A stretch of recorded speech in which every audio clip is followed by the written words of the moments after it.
सुनने में तो यहाँ तक आया है कि बीजेपी सरकार भी कई जगहों को, रेलवे स्टेशन या फिर कई ऐसे संस्थानों को बेच चुका है। इसके बारे में क्या कहना चाहते हैं? संपूर्ण क्या बोलते हैं पृथ्वी में, संपूर्ण विश्व में रिश्तेदार हैं जो वहाँ फौरन में गुलछर्रे उड़ा रहे हैं।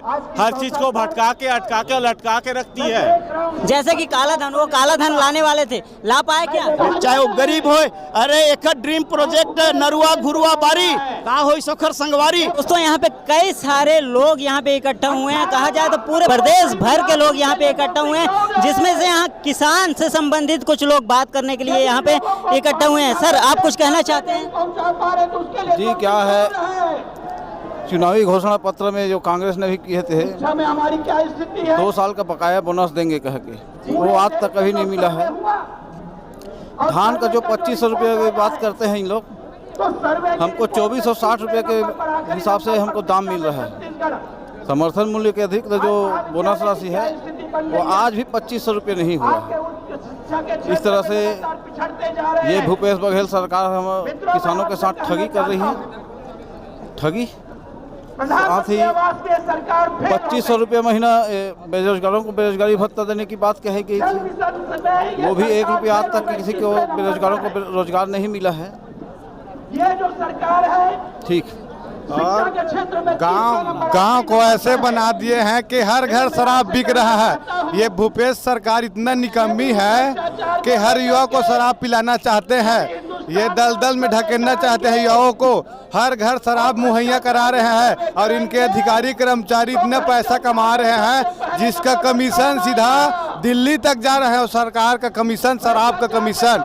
अच्छा, आप खुद बंद नहीं करवा सकते इस चीज को? हम इस चीज को थाना पे कई आवेदन दिए हैं, लेकिन थाना वाले एक लाइन में बोलता है। पिछले 4 साल में एक भी काम नहीं किया भूपेश सरकार ने। बात यहाँ पे शराब की आ रही है, तो जैसे आपके गांव में शराब बनता है तो आप अभी मैं देखते हुए आ रहा हूँ, सड़कों पे लोग पी के पड़े हुए हैं। कहाँ पे? शराब भट्टी में, वो शराब भट्टी भैनपुरी। अच्छा, यहाँ पे जो लोग इकट्ठे हुए हैं, क्या उनमें से पिए नहीं होंगे? अरे बहुत खराब व्यवस्था, यहाँ कोई नहीं पिया है सर। बिल्कुल पता नहीं, हम तो नहीं पिए हैं, बाकी दूसरे का नहीं जानते। चलिए, हम जिसे शराब का इतना बुरा लत युवाओं को लग चुका है, और ये सरकार बोली थी शराब बंदी की जाएगी। गंगा जल पे हाथ शराब लेके कसम खाए थे कि शराब बंदी करेंगे। कहाँ है, कहाँ शराब बंदी हुआ? हाँ, आज 4 साल पूरा। एक सेकंड। शराबबंदी पर भूपेश बघेल अभी होश में आ रहा है कि अब अध्ययन करेंगे दूसरे स्टेट का। अरे जनता ने पूरी जनाधार के साथ आपको 72 सीट यदि जिताया है तो उसमें शराबबंदी और किसानों की समस्या को लेकर, लेकिन आप सिर्फ धोखा धोखा धोखा कर रहे हैं। चाहे प्रधानमंत्री आवास के मामला में हो, चाहे किसानों को यूरिया के मामला में हो, चाहे उनकी धान की खरीदी के धान की बोनस की कटौती हो, एक भी किसान को न तो पूर्ण कर्जा माफ किया है और ना ही उनका पूरा पैसा का भुगतान होता है। बाढ़ दाना के लिए किसानों की समस्या ग्राम सेवक के माध्यम से पहले डॉक्टर रमन सिंह के शासनकाल में हर किसान को मिनी कीज बीज, खाद बीज और किसानों का पूरा पंजीयन, एक दाना खरीदा जाता था। लेकिन ये लबरा सरकार आकर के ऐसे धोखा दे हुआ है, ऐसे धोखा, एक जाल में कौन नहीं फंसी। चाहे संपत्ति कर के मामला में हो, कहीं इसके संपत्ति कर आधा हो, आज तक कोई फार्मेट ओखर लागू नहीं होए। शिक्षित बेरोजगार मन ला कहीं 10 लाख रोजगार देहूँ, ओखर बात की थे कि बचत युवा मन ला बेरोजगारी भत्ता 2500 रुपया महीना देंगे। आज तक एक ठन फार्म तक ले नहीं भरवाए। एक नौजवान मन के 1,25,000 करीब अभी भूपेश बघेल हमार लागत हवे।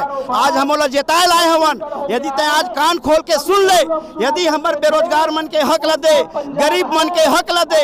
पहली रमन सिंह के शासन काल में जब आदमी पैदा होवे तब से लेकर के ओखर छठी बरही मरनी हरनी तक के व्यवस्था भारतीय जनता पार्टी सरकार करत रही सवै। लेकिन ये सरकार जतका गरीब कल्याण की योजना रही से सब ला बंद कर दे। 40 ठन योजना में 1 ठन योजना एकर चालू नहीं है। वही योजना चालू है छत्तीसगढ़ में, जेमा मोदी सरकार के पैसा आते, केंद्र के पैसा आते, वही योजना बस चला थे। बाकी में बेमानी, लेकिन वहू में आवास के होए चाहे नल जल योजना के बात होए, सब में हाथ पीछे कर लेते भूपेश बघेल। काबर के एक गरीब के भला नहीं करना चाहे, ये सिर्फ अपन पार्टी और एक परिवार जन दिल्ली में बैठे ओखरे भला करे बर के पार्टी कांग्रेस पार्टी है। मैं युवा साथी मन से आग्रह करियो ये अवैया वर्ष में एला जड़ से उखाड़ के फेंकना है। 70 सीटों का 7 सीट में भी भूपेश बघेल चुनाव नहीं जीत सके। आज छत्तीसगढ़ के युवा गली गली मोहल्ला मोहल्ला शहर शहर से हजारों के संख्या में निकल के हम मुख्यमंत्री के निवास ले घेरे बो। यदि हमारे बात ल सुनी तो ठीक है, और नहीं तो ये पूरा जनसंख्या आज का कर ही ओला भूपेश बघेल देख ले टीवी के माध्यम से। हम सरकार ले जताना चाहत हन कि जैन वादा लते गंगा जल ला हाथ में रखे और भरोसा नहीं करती छत्तीसगढ़ के जनता, लेकिन गंगा जल ला पवित्र मानते। लेकिन जब गंगा जल ला हाथ में रखीस तो जत का भीड़ है सब धोखा खा रही हो। लेकिन भारतीय जनता पार्टी के सरकार सबके कल्याण करे रही से, ये मात्र धोखा धोखा धोखा। भूपेश बघेल ऐसे लगत है कि एक बार में धोखा दे ले हो तो अवैया साल में तक धोखा दे के चुनाव जीत जाओ। ये वो अपन मन में सोचे हो ही तेला भुला जाए काबर के ओखर पार्टी के मंत्री मन तक बात ला कहत हमें कि सरकार कुछ नहीं करे बोल करके। ये सिर्फ एक परिवार और एक अपन राजनीतिक दल बस ले चलाते। एकर अलावा जनता के सुख दुख के ओला कोई मतलब नहीं है, चाहे वो गरीब हो। अरे एक ड्रीम प्रोजेक्ट नरुआ घुरुआ बारी का हो सोखर संगवारी जाके देख ले, गड्ढा गड्ढा है वहाँ, हैंड पंप खोना है ओमा पानी नहीं है, शेड बने है ओमा छपरी नहीं है। अरे गोबर बेचा था थे गोबर। कांग्रेस का काम खाली लटकाना भटकाना और अटकाना है। हर चीज को भटका के अटका के लटका के रखती है। ये बताइए कि भाजपा सरकार भी कई चीजों कई मुद्दों पर वो भी असफल हुए हैं, जैसे कि काला धन। वो काला धन लाने वाले थे, ला पाए क्या? काला धन के मामला में पहले ही नरेंद्र मोदी ने पहला कदम उठाया था, लेकिन जो शासन जो उनका साइन सिग्नेचर होता है जिसके माध्यम से अकाउंट का खुलासा नहीं हो पा रहा है, ऐसे अकाउंट ही खुलासा नहीं हुए। अन्यथा सारी मामला पर पहला कदम नरेंद्र मोदी जी का काला धन पर था। अच्छा, सुनने में आया है कि जैसे नरेंद्र मोदी जी जो सरकार हैं उनके भी कुछ रिश्तेदार हैं जो वहाँ फौरन में गुलछर्रे उड़ा रहे हैं। ऐसा कोई भी बात नहीं है। यदि विजय माल्या कौन है? यदि ऐसा बात है, विजय माल्या मैं बताऊं, विजय माल्या कांग्रेस के भूतपूर्व राज्यसभा सांसद थे। तो बीजेपी के क्यों बताए जाते हैं? बीजेपी के साथ उनका संबंध क्यों जोड़ा जाता है? क्योंकि खाए हैं वो कांग्रेस के कार्यकाल में, और जब डंडा पड़ा ना मोदी राजनीति का, जब डंडा पड़ा ना तब भागते बने। उससे पहले भागने का प्लानिंग था। राज्यसभा के सांसद था, पता कर लो, पूर्व सांसद विजय माल्या। और ये जो अभी हुजूम यहाँ पे इकट्ठा हुआ है उसके बारे में आप कुछ बोलना चाहते हैं? मैं ये बताना चाहता हूँ कि भूपेश बघेल जो बेरोजगारी भत्ते के लिए वादा करके सरकार में उतरी थी, और वो आज पूरे 4 साल धीरे धीरे बीतने के बाद भी 1 भी रुपए आज तक बेरोजगारी भत्ता नहीं दे पाई है। और प्रत्येक युवा का 1,15,000 रुपए के करीब उनका कर्ज है। वो कर्ज एक मुश्त उनको हमारे खाते में डालना चाहिए, नहीं तो ये लड़ाई हम और आगे लेकर जाएंगे। और पूरा युवा मोर्चा छत्तीसगढ़ से इस कांग्रेस की लबरा सरकार को उखाड़ फेंकने के लिए तैयार है। सिर्फ एक बेरोजगारी भत्ता ही है जिसके लिए आप लोग हुजूम लगाकर यहाँ पे इकट्ठा हुए हैं? बेरोजगारी भत्ता ही नहीं, इन्होंने अपने 36 वादे जो लेकर ये सरकार बनाई, आज उसमें से एक भी वादा पूरा नहीं कर पाई है। और हर वर्ग इनसे ठगा गया है। देखा जाए कर्मचारी वर्ग से लेकर हर वर्ग, कोई भी ऐसा बचा नहीं। धीरे धीरे सारे संस्थाएं, किसान हो, युवा हो, महिलाएं हो, सारे के सारे लोग अनेक रूप में कभी न कभी आंदोलन होते आ रहा है। पूरा छत्तीसगढ़ अस्त व्यस्त हो गया है। और यहाँ की सरकार सिर्फ भूपेश बघेल अपनी कुर्सी बचाने में, अपने महिमा मंडल में लगी हुई है, अपने शीर्ष नेतृत्व की। अच्छा, मुझे ये बताइए, सिर्फ ये जो 2 योजनाएं हैं जिसके लिए आप लोग इकट्ठा हुए हैं, या और भी कई सारे योजनाएं हैं जिसके लिए आप लोग यहाँ पे इकट्ठा हुए हैं? अभी तो हम ये युवा सभी मुख्य रूप से बेरोजगारी भत्ता के लिए इकट्ठा हुए हैं। हम आने वाले समय में हर मुद्दे पर सरकार को घेरेंगे और ये सरकार को हम नहीं चलने देंगे। क्या आप मुझे ये बता सकते हैं कि बीजेपी इन सारे चीजों पर, जैसे वो खुद वादे करते हैं, उसमें क्या वो निखार पाते हैं? मतलब वो खुद सक्षम होते हैं? जैसा कि आप जानते हैं, छत्तीसगढ़ आदरणीय अटल बिहारी वाजपेयी ने बनाया, और निरंतर प्रगति भाजपा की सरकार नहीं करती है। आज लगभग जो कुछ यहाँ बना हुआ है, सब कुछ लगभग भाजपा के शासन में ही बना हुआ है, और भाजपा की शासन ही इनको आगे निरंतर आगे ले गई। लेकिन ये लोक लुभावन वादे करके कांग्रेस की सरकार आई, और देखिए एक भी वादा पूरा नहीं कर पाई है। कर्ज पे कर्ज लेते जा रही है। पूरा सरकार का यहाँ का पैसा जनता का पैसा वो ले जाकर दूसरे प्रदेशों में चुनाव में खर्च कर रही है। अपने शीर्ष नेतृत्व और अपने सोनिया सरकार को, सोनिया जी को खुश करने में लगी हुई है।